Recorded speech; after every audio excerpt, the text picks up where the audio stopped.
All right, everybody. This is the first episode of the Spoold Media Podcast. This is kind of different from what we normally do at the table. I'm going to be talking with some racers, promoters, media people, all that stuff. This is the very first episode, like I said, and we're going to kick it off with some friends that have pretty much been dominant here on the no prep scene recently. If you've been to a track, North Carolina, Virginia, Ohio, anywhere like that, you've probably seen them. Well, I know you've seen one of them. She used to be one of those cool people on TV on Discovery Channel. So, so we're gonna bring them on in. Our guest for our very first episode tonight is Ryan Tolley and Shelby Lynn. How's it What's going? going on, guys? How are you? I'm kicking, man. I'm kicking. How are y'all doing? Could be better, could be worse. I mean, you just came off of a win. It can't be too bad. Yeah, trying to fix my truck and then going over her car 100%. So, but like I said in the intro, if y'all don't know these two, they have pretty much been one of the dominant forces here this season in the East Coast, slightly Midwest, no prep front side scene. Let them kind of introduce themselves a little bit. If you don't know them by now, you're going to know them after this episode. So we'll kick it off with Shelby. Give us since you're on the left side, Shelby, we'll let you kick it off. What do I gotta go first? I don't know. Oh, come on now. You can't be that shy. Okay, Ryan can go first. Ryan can go first. It don't really matter to me. My name's Ryan. I got a Nova race. It's a turbo LS deal, stock block, stock heads. I started building like 3.5 years ago. Bracket race before that. Run junior dragsters like back when I was younger. Obviously, my dad's got a pro mod car. I wanted to start doing no prep stuff, and it took me like 3 years to get my stuff together, and it's been doing pretty well the past year and a half. I mean, just watching, seeing, we travel to a lot of races together and watching how far that car's really came from, like where you first started to now. It's pretty insane. It's crazy. When I first got together, I was like, I never thought I was going to run front side either. I was like, I'm going to build a backside car. I'm going to build a backside car.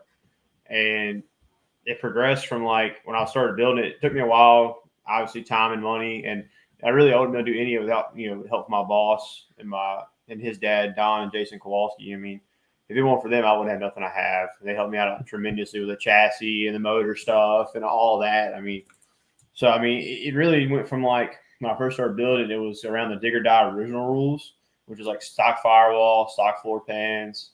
It could be back half. So I took a Nova that I had gotten on trade, and it was a back half car already. It cut all up and restarted. Of course, by the time the roller's about done, the rules change, and you have two chassis cars and all this. Like, well, I already got it now, so I'm going to commit. And I just, progressed with it. I think the first time I took it out with backsides in Maryland testing. And like I haven't been fetching like high fives ever, like on like a prep track. My other car was a little small lot with nitrous, and it was fun. I went like 560s first time testing backside. I was like, this is awesome. And I come to your race a week or two after, and I went like maybe 5.0s with it, I think. That was the first cash days last year. That was the first cash days. I went like 5.0s with it, and I thought I was like king of the world. I didn't know. You couldn't tell me nothing. Now, if you're running like 5.0s, you're like, what are you doing? You're way off, You're already playing second chance at that point, ain't you? I'm going far in that, really. It's crazy. Now, Shelby, now it's your turn. You can't be too shy. Now, Shelby, give us your background, all that good stuff. So. Okay, so my name's Shelby. Whatever, yeah, we all know. Okay, anyways, so I grew up like nothing to do with racing. Didn't know a single thing about it. I mean, my mom worked at a racetrack, and I was always there, but I was either in the concession stand or picking up trash. So I just grew up around it, and then on weekends or when I was in school, I was always in sports. I played softball my whole life, basketball and volleyball. That's all I knew. And then the day I turned 18, I took my street car to a racetrack and made my first pass ever. And then just from there, I wanted to get in a race car and couldn't stop. So pretty much I dropped softball. I had scholarships to go play in college, but I just dropped it for racing. It was like I didn't know anything different other than racing ever since I started. And now I drive a 73 Challenger with a Pro Charged Hemi in it. So. Don't worry, I dropped out of college to go back into racing too. So I'm I'm the same way. That's all I've known. It's racing. Well, I'm still in college. I'm doing it online now. I'm going for nursing. So I'm continuing it, but I just got back into it. I did take like a 1.5 year break from school. So. Hey, with the way I am, we need a track nurse on standby. Trust me. The way he drives, he needs one. So. Yeah. You ain't got to. I've seen this no lift attitude out of him. So it's hit the wall, pull the chute, and keep going with him. Hey, that's what it takes to win. Sometimes, I mean, unless somebody's in the driver's meeting says the wall is out of bounds, you can't use that. I mean, I protest that. Yeah. Which I think I'm about the only one that sticks with that rule still. I still abide by that track rule at least. Yeah, I mean, honestly, it's a good rule. I'm pretty calm until I get in a race car, and I don't like losing if I can help it. If it's like crazy, yeah, I'll lift. But like, if I think I got it, I think I got it. Oh, I know as many times as I've walked up, like with the camera in hand, like looking in, or I'm back there and I'm zoomed in on you pulling into the water box. I can see the death stare. Like the only thing that matters is what's in front of you at that point. Yeah, I don't look at oil pressure or anything. We're not worried about that. I mean, when I'm lining him up, he's like looking straight ahead, and I'm like, "What did I do wrong? Like, what is wrong?" I'm just That was like me on Friday night. This past cash days helping y'all line up, and I'm like, God, I hope I'm doing this right. I'm like, mate, yeah, it's straight, it's good, go. But just kind of, and like I said, going back, Ryan, I watched you through that first cash days, and you said like it was still kind of new to you on the front side, and I'll always remember like one of the passes that always stick out to me in no prep, especially with my events, is that semifinals when you and I think it was it you and Alan or you and Zach, you and Zach, and my man over here shook his brains out halfway down the track like he never lifted, and I'm like, there is no way that's got to feel good in that car. Oh no, I felt like shit. It was terrible. I was like trying to figure out I had never been on front side. Like I think I made the first time I tested my car, I made one front side pass that even, maybe. Did I? Yeah, you made one at Capitol, and I made one, and I was like a 520 something. Yeah. And I was like, you couldn't tell me nothing because that's the fastest I've ever been in my life. I was like, man, this is awesome. I got this figured out. Nah, I didn't have nothing figured out. I was trying to do different stuff with suspension, and like to this day, still, I cannot make a Hoosier 60 foot. I haven't figured it out. It'll shake. I'll shake the 300 foot. Even like this year at US 60, the butt naked race. I had Hoosiers on first round, second round, I think even third. And third round, I went like a 491. No, I went a 501 on a Hoosier, and I shook to 300 feet. I couldn't figure it out. I took that tire off, put the Mickey on, the same tune-up on a 490 something. So if y'all haven't learned by now, this man ain't afraid to tell y'all he can go fast. He's got those times. He ain't scared to say them. I mean, that was fully from there. I mean, they're badass for sure. But I mean, 490s, I was pretty happy with that there. I could go faster, I think, but I had issues and stuff like that. So I mean, looking at that bear, we'll just pretty much say they call it butt naked. It's bare ass concrete. Yeah, and it was bare ass for about 10 passes, and then after that, it was like, where do we go with this? Is it time to go fast? Is it still that? Because, like I said, you were from the first U, and I remember I was like, Jesus Christ, man, he just laid one down. And I had people that came up to me that race, and they're like, oh, it's going to be slow. I was like, no way. There's no way. It was going to be fast. And I learned that last year at Cumberland. I went to Lake Cumberland, like the last event they had in October or something like that. I remember going down there, and we got on Friday, and it rained it out, so we couldn't run. So Saturday rolls around, I'm like, man, I don't know what to do. Because like my backside game I'm terrible. I can run okay. I'm not good at it. I ain't got it figured. I don't have the passes on it. We go up there and I roll up like, well, man, I got a decent tune up. I was like 20th pair or something that Ryan. And I was like, man, I'll get like a 590 or 5 something. I'll be gangster. Dude, I love the button. Luckily, I had a guy that had the same mentality as me. And we left, and I thought it was spinning. It was so slow. I was like, what is wrong with this car? And then I realized it's not. I'm like, oh, it's just that dead. So then I grabbed the scramble button like 200 foot, with dudes beside me, and I forgot I had a timer set up. This is when I was trying to learn traction control also. I didn't understand how it all worked 100%. Like I had an idea, but I had a timing retard also. Well, like at 3 seconds, the timing retard went from pulling 8 degrees to nothing. Well, when I hit the scramble button, I had like 10 pounds on it. So it had 10 pounds of boost and 8 degrees of timing at the same time. I about took out the wall on top of it. I won somehow. I was like, good God, like a 6.0 or a 5.9. I was like, dude, this is terrible. So then I come back, put more in it, like a 5.80 or 5.70 and lost. And big tire, I double it up. I was like, all right, bet. So I had a KD tune-up. I was like, man, this will be close from KD. And like KD the year I went, I didn't run that good. That was the first time I tried suspensions off my car. It run okay. It went like 5.30s the next round of small tire, and I lost by a fender. I was like, dude, this surface comes around stupid fast. Yeah, I mean, watching the videos from not the race you were at, but the one they had earlier this year, watching Houdini and Frankenstein, all them, it amazes me how quick that place looks like it's going to be. It's nuts. And it's kind of like a rougher concrete, too. It's not quite as smooth as US 60 was. And like I've talked to Landon, I think I'm actually going to end up out there possibly at that race that weekend. So not 100% for sure. I'd like to go see it's a new track. I'm about adding some new tracks to my life this year, but yeah, we stayed at Airbnb close. There's a lot of boat places near. I think it was nice. Yeah, that's the first thing he told me. He said, "I know you like your Hampton Inns and all that, but he said we don't have that around here." There's a little Motel 6 or something. And it looks it's like I mean the doors to like the outside of the building, like on like the all the no. Like gangster, like yeah, I don't know if I do that. That's not my type of lifestyle. And Bo got away and went and chased some dogs. Yeah, the dog ran off. And, like he jumped the neighbor's fence at their Airbnb and was trying to fight their dogs. They had like 2 rows of fence. He's in the first row of fence, barking and peeing on their fence, and he's like, and the lady comes outside. It was bad. It was terrible. Sorry, I'm new here, not from here. Sorry. Yeah, the dogs with the adventures. Yeah. She said, put him on a leash. I said he was. He chewed it off. I think did he chew off the leash? No, he jumped out of the car and took off running. That was a different time, man. It happened. Now, Shelby, have you got to run any backsides yet? Because I can't remember if you've got to run a backside style race yet. Not with that car. Not with this car. I mean, the closest thing to backside that I've had my car on is Ohio. It was a front side track, but it was like a slower front side track. Magnolia. In Magnolia. Oh, Magnolia.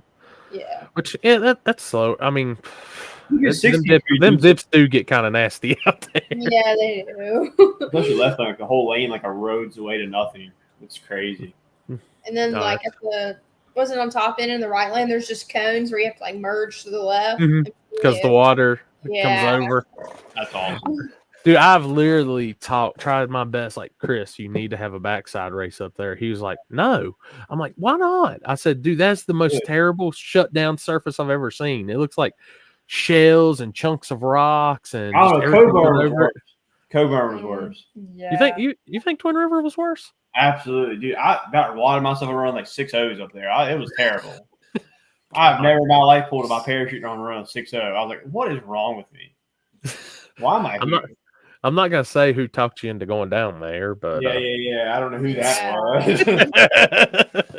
That was also before I had my car figured out too. I was trying a bunch of stuff. None of it worked, and I ended up making a bunch of changes. Well, I always told everybody when they went to Coburn, I said, as soon as you launch, it's going to take everything you want to throw at it. But I said 100 foot in, the track goes to the bacon weave. It's just up, down, up, down, up, down. Mm-hmm. Really that's hard, where that's where that long travel and all that good stuff comes into play. I don't have none of that. That's my problem. And people out there listening, watching, if you've never seen, like, Ron's car pretty much is set up. That's why when they do backside, I'm like, man, you're gonna have to change it up. His car is more of a front side, in my opinion. You don't see the crazy long travel on the front. The thing just digs and goes. Yeah, it's always got a little extra wheel speed too. I got that real high gear set glide. And then also, if you haven't seen Shelby's, hers is definitely that, and it'll also make you go deaf because she likes to go 10,000 RPMs out of the burnout box also. So. 7,500. Mm-hmm. Yeah.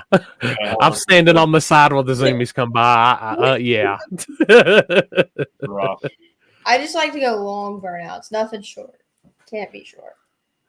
She's a crowd pleaser when it comes to the burnouts. I have learned that, which that's always been something we used to push big time. I haven't really said as much in my drivers meetings, but we like Seth when he used to be in the drivers meetings at the ones for Shayside, he'd be like, "Do long burnouts, do all that, do it for the fans," and I'm like, I mean, yeah, it's cool and all, but you don't see a lot of people really doing the long burnouts like that anymore. It depends where you're at. Like if it's sort of real hot out and like I'm first pair down, I'll do a decent one.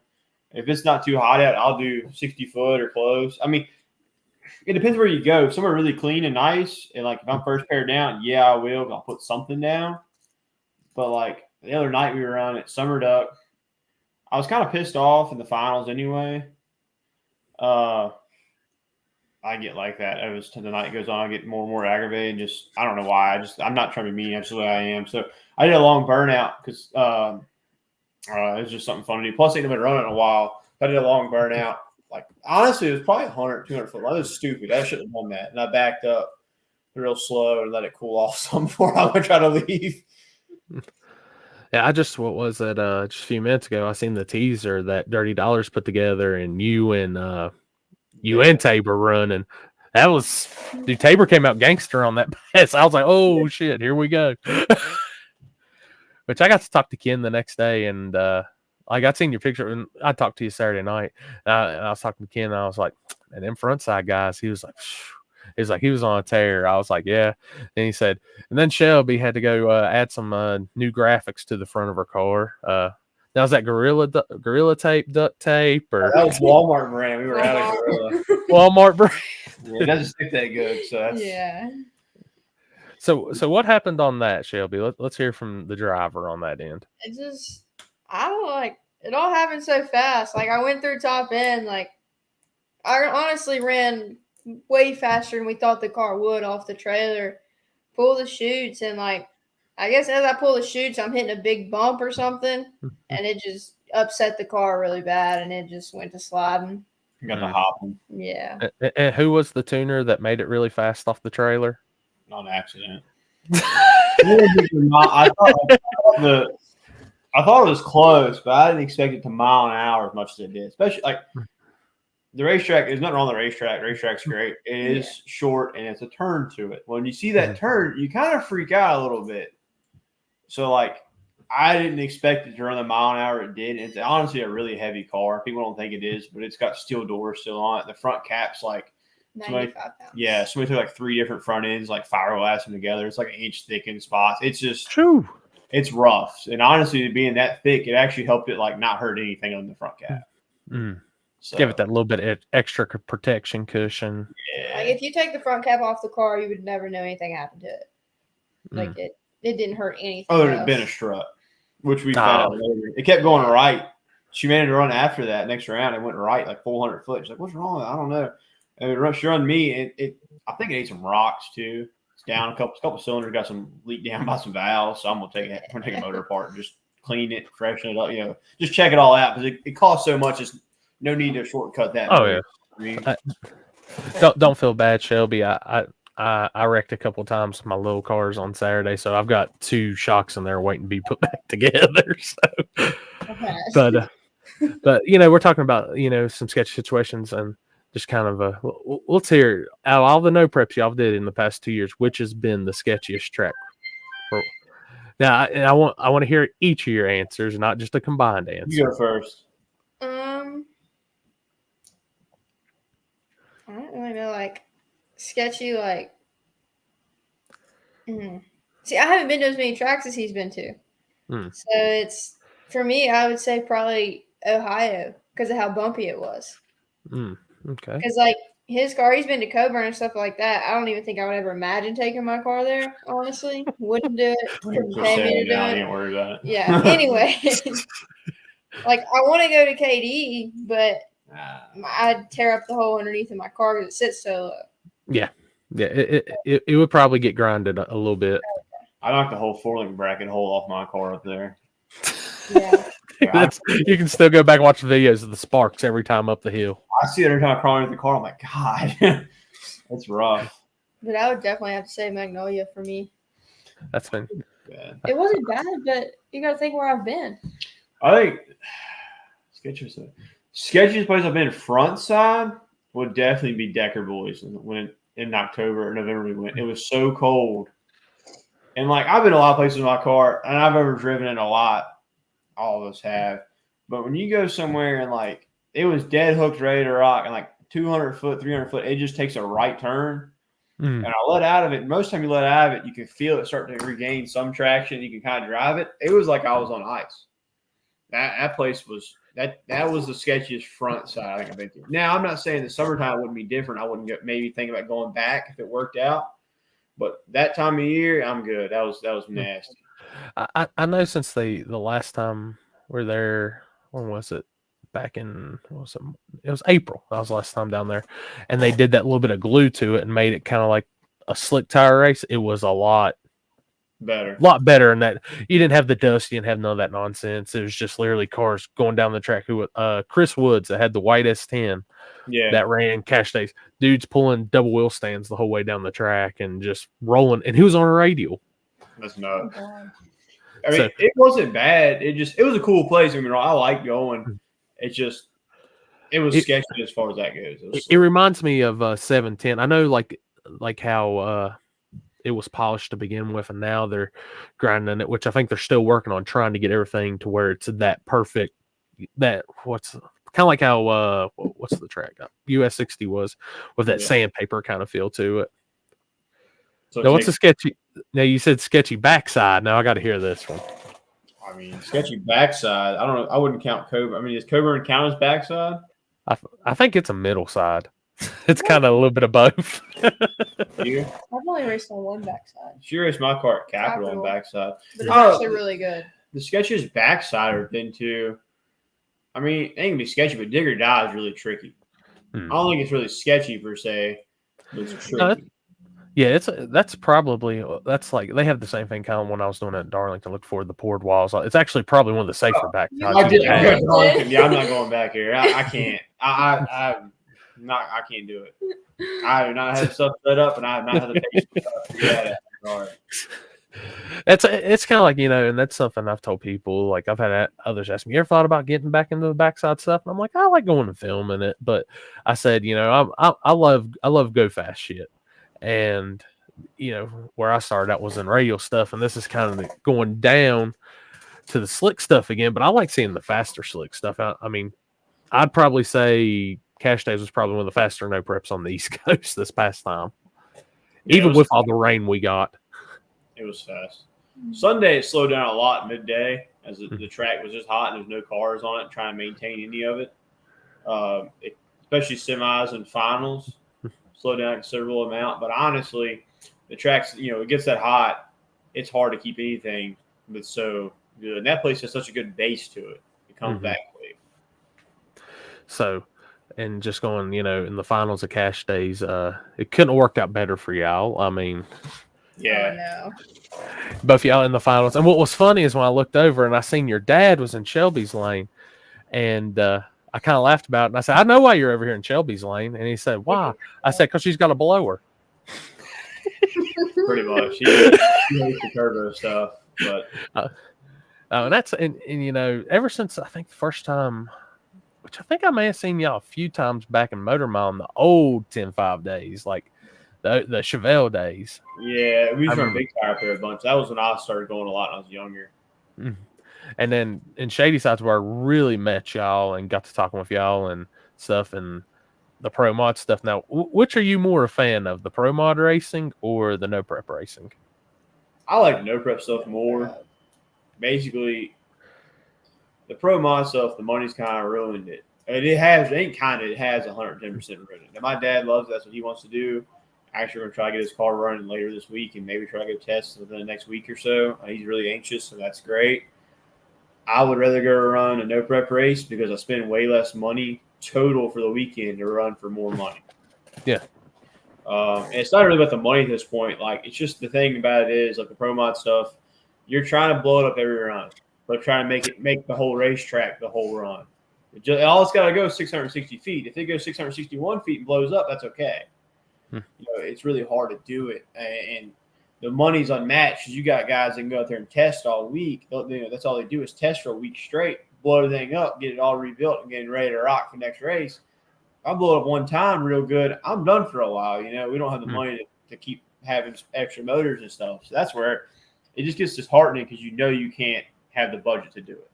And not to mention, 90% of the time when y'all would come down and run Pro Mod Shadyside, it's just you and your dad. That's it. Yeah, that's all. Most time it was just me and him. We'd have people that help us every once in a while, but most of the time it was people couldn't go to work and stuff. So I learned young when I was probably I was still in high school. I learned how to pretty much, all right, this is what I'm going to do. This is how I line them up. This is how it works. Figure it out. You know, me and him just kind of had to do it. And as I started getting older and being around more and more cars, I started figuring out the tuning part better and better and better. And we went 360s with it. It's been, it's run some high 60s and done okay.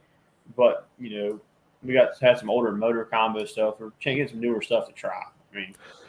Which, you honestly see, like, with what Pro Boost and stuff's doing, which if y'all have never seen on the podcast, his dad, Don Tolley, he's got I call it the baby Shadow because it looks identical to the old Shadow. Yeah. Big screw blower hanging out, PDRA Pro Boost legal car, and it's crazy to see what the turnaround is on these cars, how they everything they do service between rounds. And like that's what I said, it's usually every time I've been, it's just him and his dad and seeing how they can turn that thing around and be able to come back. And you go to some of these races like any PDRA, most of these guys have 10, 12 crew members down there helping turn around. Yeah, it's crazy. If you tear something so bad, it's rough. Yeah, which, something I was talking with Seth the other day, it kind of shocked me was when I read where they canceled Shakedown already, saying there was no interest. And I was like, look what they did in the classes, though. I'm not talking bad about it, but I remember the Shakedown used to be the greatest thing ever. It have all the radial stuff and all the Pro Mod stuff, and it kind of started getting a little bit away from that. I think that's why, they did what they did.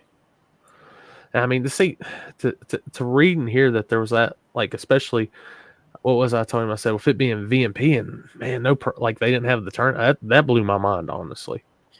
Yeah, I don't know about that. It's kind of weird. Which I've been pleading, telling Seth, I think we need to see regional Pro Mod action come back anyways. I know you have your two national tours, PDRA and NHRA. But I would love to see, which you remember the CXPM days and things like that. I'd love to see small track Pro Mod racing come back. And that was really fun. In its heyday, it was great, honestly. It was always packed. You had, 10 or 12, Pro Mod cars at a racetrack like Farmington, or we went to Shadyside a bunch, and then you went to Union one time. That was fun because those places right there at the track is a limited factor. You don't have somewhere you can go out there and throw all your power into it by a second and a half or second 1.2 and let it ride. You got places you got to babysit it the whole way. Yep, that was more of a fun series. Which I'm always thinking that I seen it with radio, and it always hit me with Pro Mod when they got away from small tracks and started going to bigger tracks. You saw this, nobody wanted to go back to the small tracks.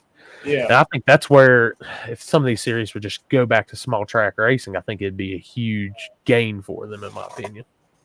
Yeah, I think to a certain extent. Now the problem is nowadays the technology is so good. You can run 370s all day long at Shadyside. Yeah, a lot of people are scared to stop there. Dad stuff. We ran good there and went over decently over 200 with it, and it stopped fine. But if something did happen, that's always a concern. I understand people get into, but. That's with anything you run. And just saying stuff like that, seeing these smaller tracks, I think that's where no preps kind of help fill the void, because now we have two, three no prep events here at Shadyside. Unions had theirs, which another race that Ryan has claimed a check from this year is it's called Legends of the Dirty South, I think. Yeah, that was cash. That was cool. I dig that. Yeah, there. I'm trying to think. Like I said, you're seeing some of these other small tracks start to shine. I was watching. If they haven't, I seen where they're doing front side at US 60. When is it? October? No, it's November. It's on my birthday actually. And I'm sitting there looking at how good. I watched a video of them radial test them the other night up there, and then I see that I'm like, holy shit, that's gonna be a fast front side. I think it's fast because even if you scrape it and stuff, it's still like the concrete is seasoned, right? I don't know. That's probably not the correct term, but that's what I call it. Like Shady Side's like that too. It has been such a good surface for so long. It doesn't take much to make it come back. And honestly, Summer Duck's like that too. Yeah. The starting line at Summer Duck was really, really good. And that's something like I've preached to people like doing their no preps. I say, don't scrape it. And they're like, well, I said, you're just going to make it faster. Yeah, you scrape it. It comes. Like, that's the thing about Summer Duck. I think they had to because it flooded and got mud all over like 300 Yeah. foot. And he drug it. We walked it, and it was like the starting line was like a nice thin layer of rubber. I was like, it's gonna be fast. And then like you get it out 80 foot out, you would see like the rubber, and you see like dirt or like the drag it like low spots. You could actually wipe the dust off. I was like, first pair or two might be sketchy, but after that, it was gangster. I mean, we went out there. I was third pair. She was fifth. I mean, I went 490s off the trailer. And I mean, it got good. Now going back, you're talking about first few pairs. Now, how'd you feel being first pair at Cash Days, going right beside a bear right off the bat in Kodak? Man, I'll be honest. I haven't heard of him, and that's fine. I don't like to like worry about who I got to run. It gets in my head. I like to go into it. All right, cool. I don't know who he is. That's gangster. We're going to do it. Honestly, I was more worried with that race because the storm was coming in. It had got so much cooler. I was worried about I didn't want to have too much powder on the hit and try to shake the tires because everybody told me he was quick. But I try not to pay attention to that when I'm driving because like I don't want to be my own enemy. I want to beat the person I have to beat. I don't want to beat myself. So I don't like when I get in my race car. I don't worry about anything other than driving the car. I had heard he was fast. People have told me that it was such a good race. I said, well, I'm gonna do what I got to do, and that's what we kind of rocked with it. I mean, it went okay there. I could have went a little faster for sure. I definitely underestimated early, but I had several pounds on a button, and I was ready to hit if I had to. That's Shelby's favorite button, ain't it? Yeah. I told him I need a button in my car. Hell no. Yeah, you have one. I have one. I had like 2 degrees timing to it, melts the pistons in it. Who's got to work on the motor if something happens because of the button? See, the button's fine for her. She don't care. Ryan's got this. Yeah, he can fix it. And then Shelby coming out of the box on Sunday when we got back going. Out of 16 cars that were left, 9 showed back up. And who has the only pair? Me. Shelby. And she's going against probably one of the second gangsters in the field. I think he was. Saturday, I think he was one of the faster cars there. I won't worry. Like, you don't get worried when you're racing, but I was like, this is going to be a good one. Like, you just get the gut feeling like this is going to be tight. And, of course, the racetrack wasn't as good Sunday, which I was game for because on the slick stuff, it ain't got to be that good with her car. If I can get to 100 foot, it's hard to catch it. Yeah. I can be a little behind you 100 foot out or so, but if it stays up to 100, 150 foot, it's hard. It's hard out mile an hour that big motor. It really is. But like you're saying, the track wasn't as good on Sunday. My fastest pass that whole weekend was Sunday off the trailer. Probably, yeah. That was my fastest pass all weekend. See, as I was watching it, that was either that or when you ran Joe. That was my next guess.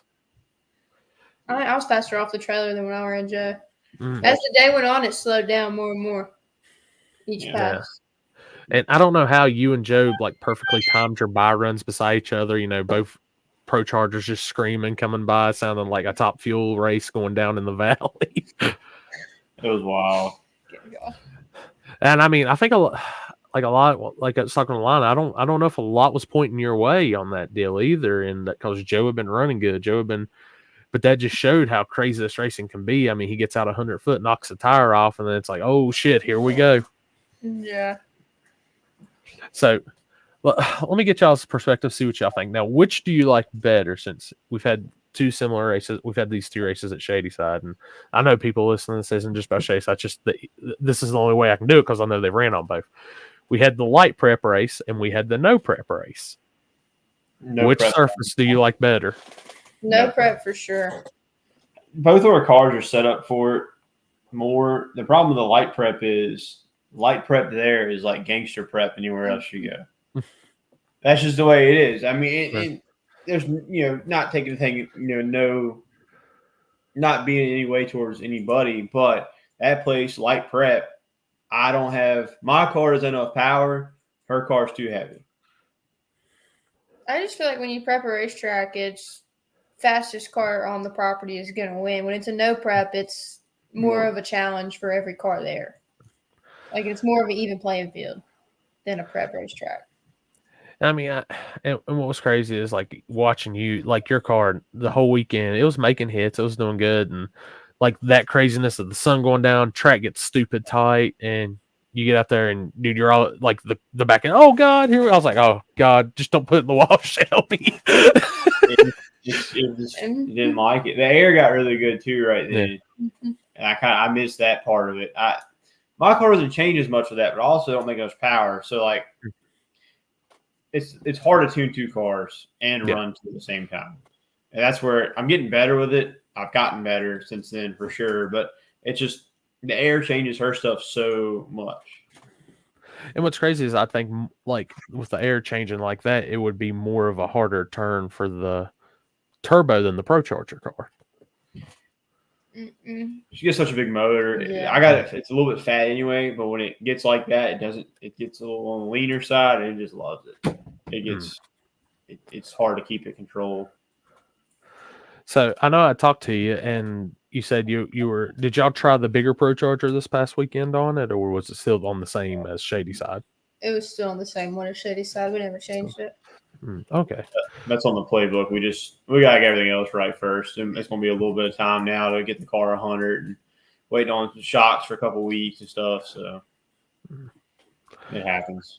And that's the thing. It's honestly better to baby step it sometimes than try to just throw. I've seen some guys throw everything in the world at it, and they don't understand why. Why isn't doing this? I've got the best of the best, the biggest and the baddest. It's like you got to put the testing time. You got to make it all function together. You can buy a box full of parts, and that's great. You can buy the best shocks ever or best whatever you want from whoever. But if you don't understand how it works, you're not going to get very far. No. And and like I said, you got to take some time. She needs one of them most fancy buttons on her steering wheel. But if Ryan tries to scramble me buttons, No.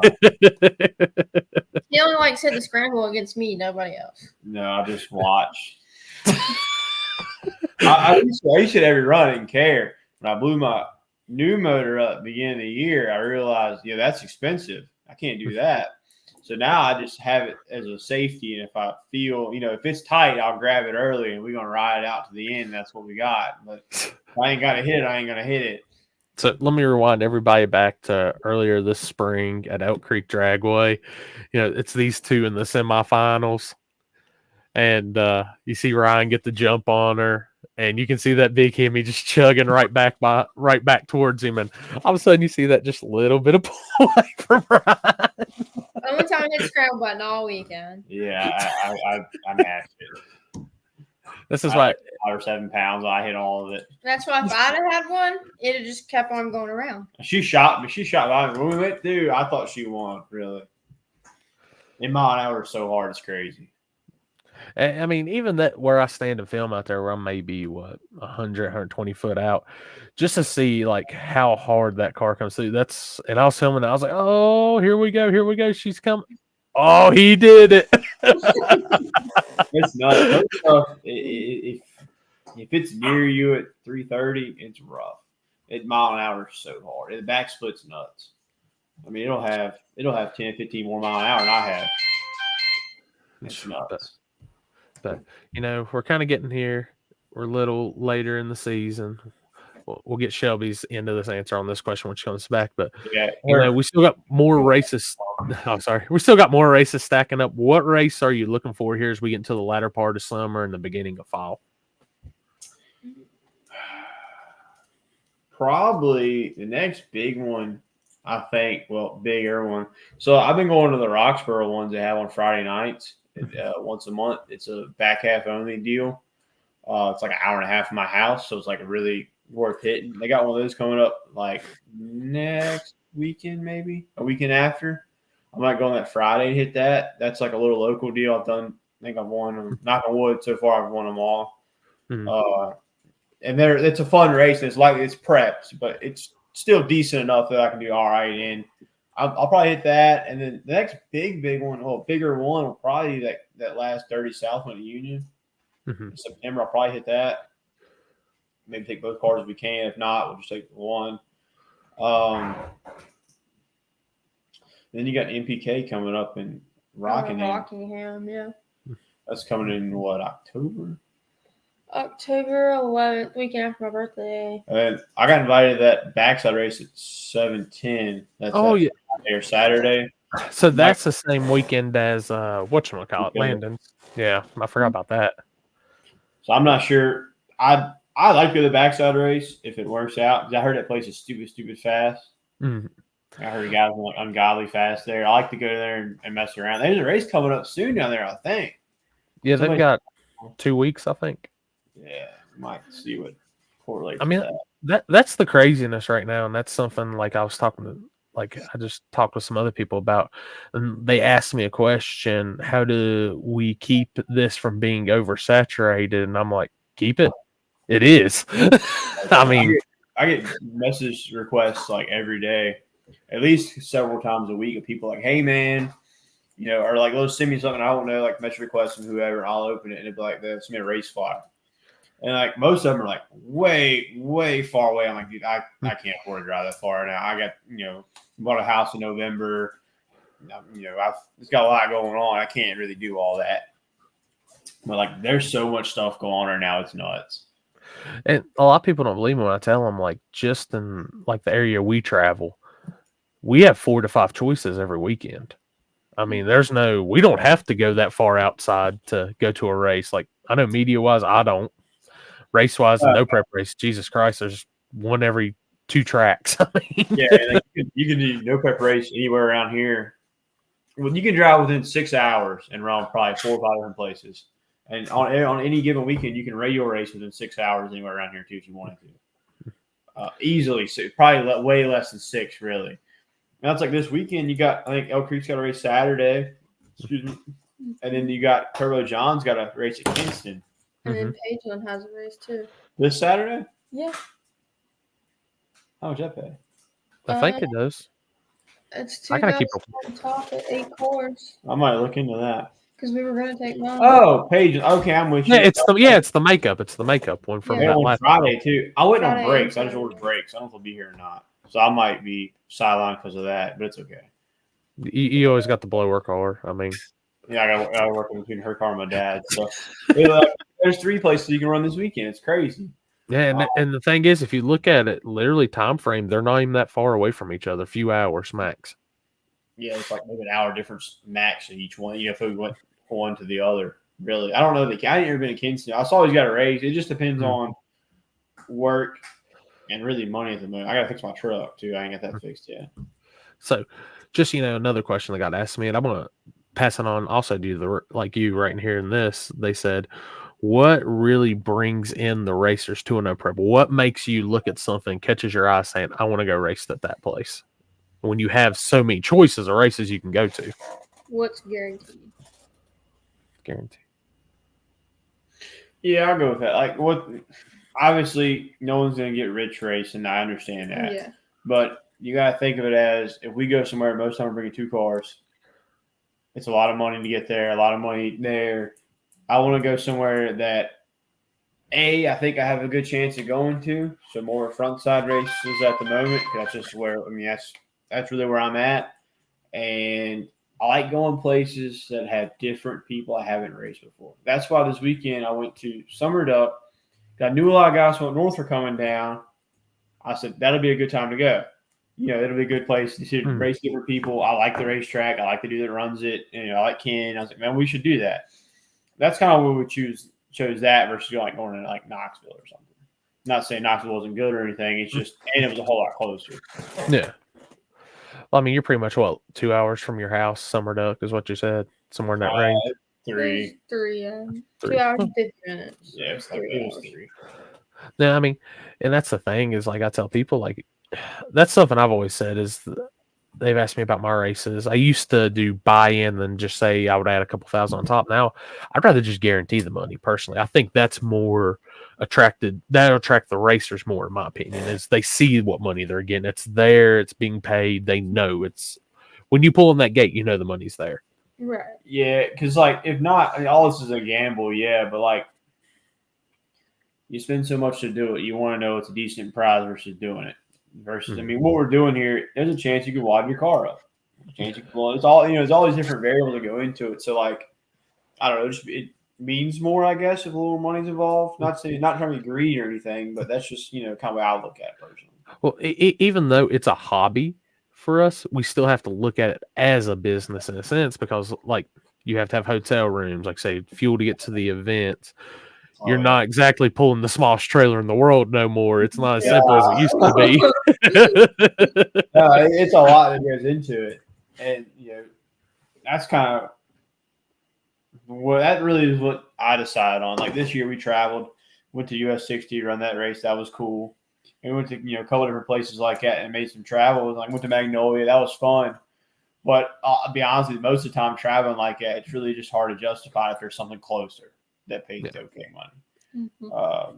Just kind of the way you got to look at it's not a business, but you got to look at it kind of like that because there's so much variables and so much money involved with it. That's kind of the way we started looking at it.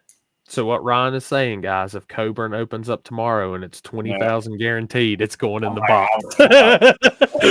I'm gonna open for real. We'll figure that out.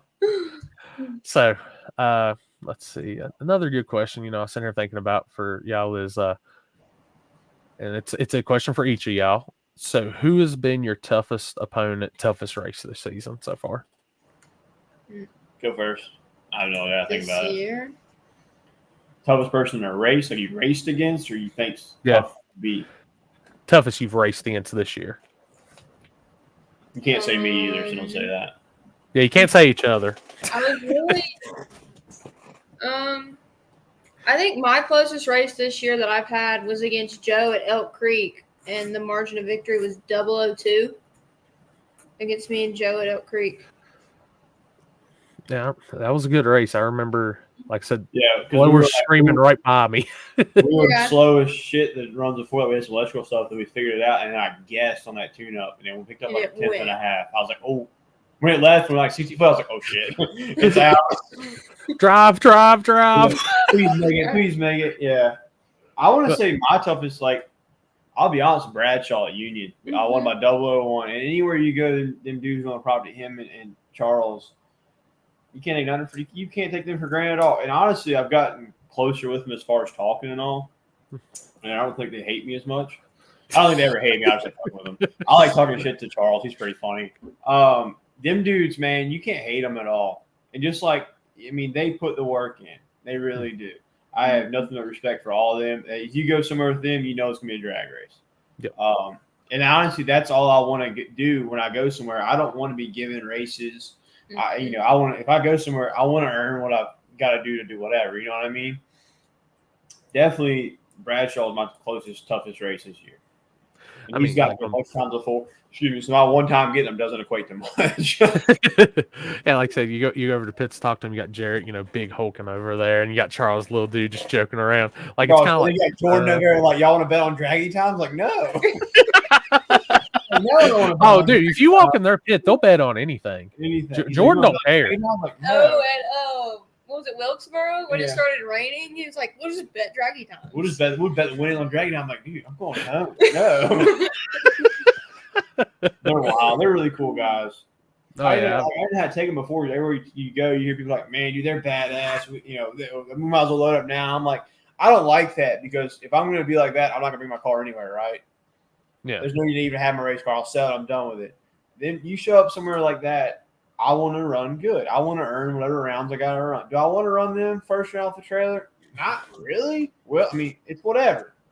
It's the way life goes. You can't be scared of anybody, but they are the toughest ones around here for sure.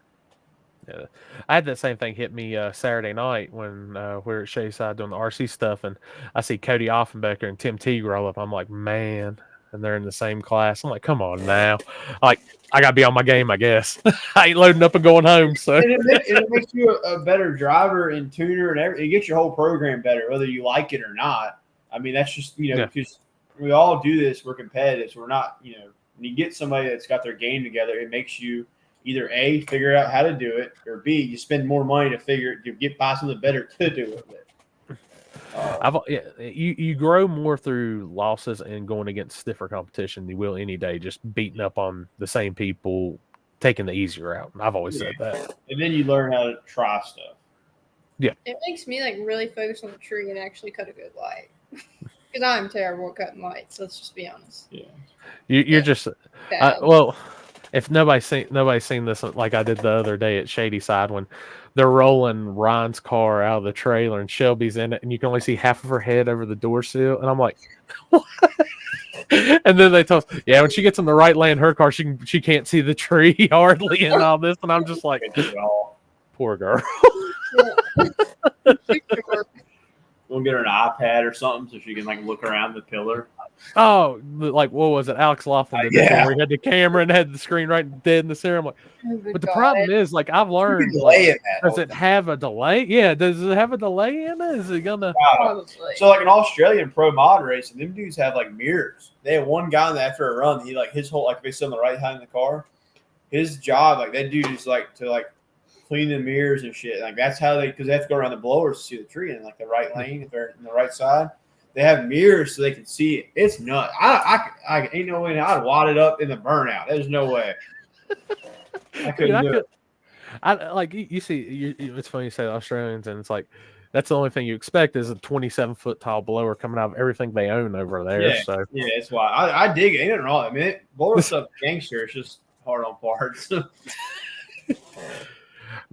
Now, would you consider at any time switching yours to a blower, or do you staying with the turbo stuff? I'll be honest. I thought about it. I'll be honest. At work today, I had a customer bring a blower drag boat.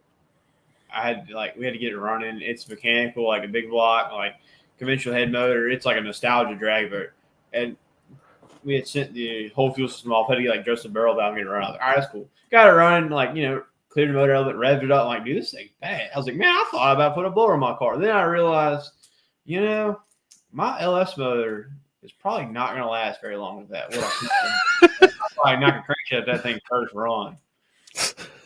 It's at that point you got to go big block life or Hemi life. I'd have to get a different car. My car is way too nose heavy to do that. Right now, it's a really good bias. I'm happy with it. With aluminum stock block LS steel, it's not bad. But anything else, it would make the nose weight crazy heavy on it. Because it's got stock suspension and stock stuff in the front. And see, I brag to a lot of people. I'm like, y'all need to go up to this pit and look. That is a very simple LS in that car. It's nothing crazy, nothing exotic. It's realistically, it's all stuff you can buy really easy. Yeah, I work in a machine shop, but I'll be honest, those are $7.99s that we ported. I run last year with we did a little bit of bowl work to them, did a valve job, a little bowl work. I run the stock valves that had 200-some-thousand miles. I pulled the motor out of a truck. Got the motor for pulling the motor out, right? And my aluminum 5.3 is L33. I thought I was king shit. I was like, man, I got a free motor. This is down in my race car, So that's what we did. And honestly, it's pretty gangster. And after I blew the first one up this year, I had aftermarket heads and all on it, same combo other than the heads. I had some issues going on. I figured it out. I was like, man, I want to put my new heads on this block. Well, my fuel hoop dimension, the new heads, the combustion chamber is bigger, so I can't. I'd have to redo. I had to get on a block and redo it all over. So I was like, man, my boss looked at me. He said, well, time to get a grinder out. We hogging things out and I put some new shitty stainless valves in it that come from somewhere. We had a kit of them laying around at work, shoved them in it. Hogged them out. I shift that mug the same RPM I shifted my aftermarket heads at. It does great. I can literally picture Jason just with a big smile. Let's get the grinder out. It was 10 o'clock at night. He's like, well, we got to do this. And that's what we did. That same valve springs was on it all last year, dude. I mean, it's really easy on parts. Yeah. Still hydraulic roller. I mean, I'm really happy with it. They don't owe me a dime, to be honest. And if something happens to it, you just get a Copart the next day and get you a new race motor, I've got right? 4 of them in the garage right now, stock blocks, stock head sitting there. That is the most LS life comment ever. I got 4 more waiting. I swear, I got 4 more waiting. I got 2 more sets of heads. I got And I have it. The rotating assembly on my other motor was good. Other than mess one, it broke one rod and messed the other one up. So I got 2 new rods. The other rods are okay. But I got new pistons sitting there, rings, pins. I got everything to put one other one together, other than maybe a cam, which I'd overnight a BTR or something if I had to. You know what I mean? Just to get together. So like I'm ready. Shelby's giving you a look now. When are we going to have the 4 extra Hemi life going on? So I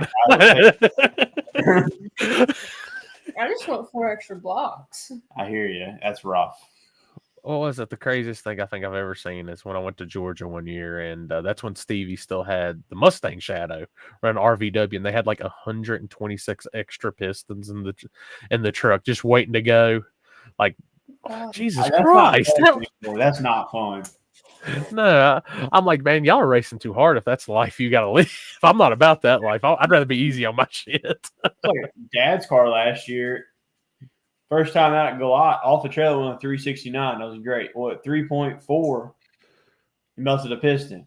Caught the burst down. I was like, dude, this sucks. First run. I didn't know. I was like, man, whatever. Take it apart. You know, it didn't hurt the sleeve that bad. No, I did. I had to put a sleeve in it, mess the sleeve up. I had an old sleeve laying in the trailer, put a sleeve in it, put a new piston in it, and a rod mount because I messed the rod up too. Put it back together. Go to their next run, melts another piston. I'm like, what the fuck, dude? Go over the whole tune-up, can't figure it out. Rebuild it again. Go over the last qualifying run. It's smoking so bad. I'm like, this is not good. I put like, I'm talking about you using like old rings. Like we were slapping it together. It ran like crap. Like, Dad, let's go. Put it in the trailer. Let's leave. That was the third qualifying pass. Like, we're not running the 4th. It's hurt. There's no need to do it. You're not gonna run good. Took it apart. Took a whole motor apart. Changed. Rebuilt it. Got it fresh. Went to Maryland last year. Changed the stator. I was like, we're gonna change the stator and try to make it run faster. It was tight. It got like 200 foot. It shook so hard it bunny hopped off the ground. I was like, this is going to be a challenge. So we kept running it and messing with it, and I got it better, and it went like a 374 or something. It blew up at like 3.3. I was like, man, whatever. It dropped the valve. I was like, this sucks. And I was sitting there looking at it like, man, we ain't got extra head or nothing. And my buddy Nick Schroeder in Delaware, and my buddy Keaton was coming down, and Michael. And Nick's like, I got an extra head assembled at my house, dude. And Keaton's like, I'll go grab it. I was like, dude, that'd be great. So I start working on the bottom, and we put rods and pistons in it, touch on the cylinders. Well, then I get Nick's head. Well, Nick's head has different length valves. So it's like 2 a.m. now. We're trying to make qualifying, like the last qualifying. But Nick's head's got different valves. Well, it's got different valve strings. So I go and take a head apart, and I had to shim them differently. So, like, one side of the motor, the rocker adjuster is backed all the way out to make the thing have remotely any valve lash. We're trying our best to make this thing happen. Like, we rigged some shit up. It's a head that doesn't – I mean, it's the same head, but, like, way different valves and stuff. Get it back together next morning, like 9 a.m., get it running, get ready to go up there. Go up there, makes a pass. It's, like, slow. It's, it's not sealing up good. The rings are fucked. It's bad. It's, like, smoking. I'm like, this is bad. Yeah, I was like, let's run again. I said, okay. Put more in it. It runs like a low 70 and it smokes. And right when it lets off of it, snaps the crankshaft in half. That's one of the weekends I was like, dude, this sucks. This is terrible. Done. This done. is Hands in the air. But it's terrible. Oh, one thing I'm gonna throw in here. This is like something I came up with for the New for the podcast. Since I'm always the one they always say is always talking about food stuff. So, what track food has been the best food you've had this year? Not outside of the track, but literally track food. That's the track. What have we got food at the track this year? Shady side during the King of the South race, I had a Philly cheesesteak. Okay, so the vendor, the Philly cheese. The Everybody told me to go get one. I never even made it up there. Oh, it was so good, but the dude made fun of me for putting ketchup on my cheesesteak. Yeah, that's weird. Whoa. Oh, my gosh. Wait. Ketchup on a cheesesteak? Yes. It's nasty. It is not nasty. Is that a Memphis thing or Afghanistan? I mean, I guess so. But then, at first he was making fun of me because I didn't want vegetables on it because vegetables are disgusting. And then not even onions. Ew, no. She's anti-vegetable. Oh and I asked him for ketchup, and he said, "It's for your fries, right?" And I said, "No, it's for my cheesesteak." And he just like, over. I would say best track. Where have I eaten track food at this year? Most of we bring food. Last year, I went to Capitol on like a Friday night front Oh side my deal. god. They got a taco truck. What? Yes. Then, so I ate like 2 of them. I got like 5. It comes in like a 5 on a plate or whatever. I ate like 2 of them. I got to make a pass, come back. I noticed my dog is near the counter in my trailer. I'm like, that's weird. He's normally laying on the floor. I already know where this Homeboy is went over going. there and ate all of them. Ate the last 2. I was so daggone mad, dude. He has dog food and everything. He goes over and takes them off the counter, ate the meat out of them, and left the tortillas on the counter. It made me so mad. I wanted to kill him. But he just looked at me like he did nothing wrong. I'm like, he dude. didn't. You left free food open. I'm gangster on the tacos. I'm with you on the tacos. I literally, when I went to Small Tire Gangsters, I told Pun, y'all had some great racing, man. That was cool and all, but the taco truck, the taco lady there, but you don't get the tacos, you get the quesadillas. The quesadilla is way better than the taco because it's a massive taco. It's all it is. But that's what I got at Capitol was a quesadilla. But we'll hit you one last question before we start wrapping things up. So, and it doesn't have to be this season. It can be next season, whenever. But what's one race you want to make no matter what? You have to go to, like it's a bucket list race. War in the Woods. Absolutely. 110%. I want to go this year, but it was calling for rain. And at Roxborough, a local race that Friday. And instead of going like 12 hours, I could go like an hour and a half and race for 3,000. That's what I did.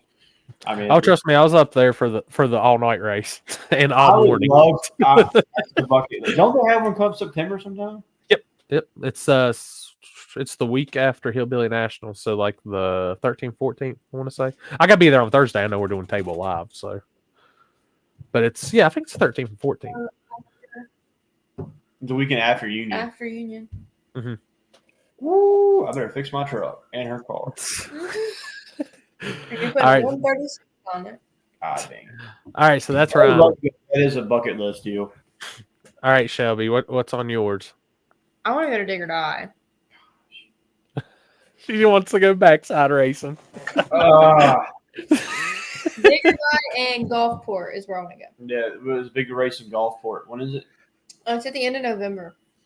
Like right in November area. We're doing go down there early, go on vacation. It's real nice down there. They got like a 20K small tire race. I'll go donate and we'll try to run her car in the race.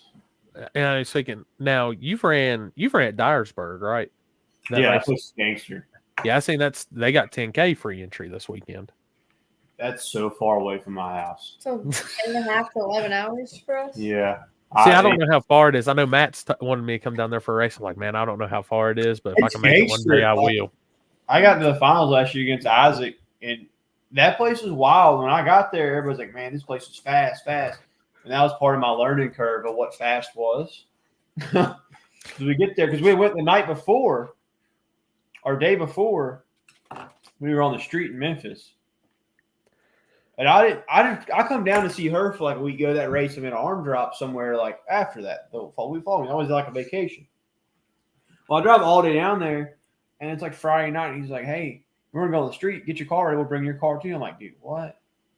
My car, I was on Mickey's, I had no weight in it. So like get to his house, and I'm start working on the trailer. I drove for like 11 hours straight, by myself with a dog, I think.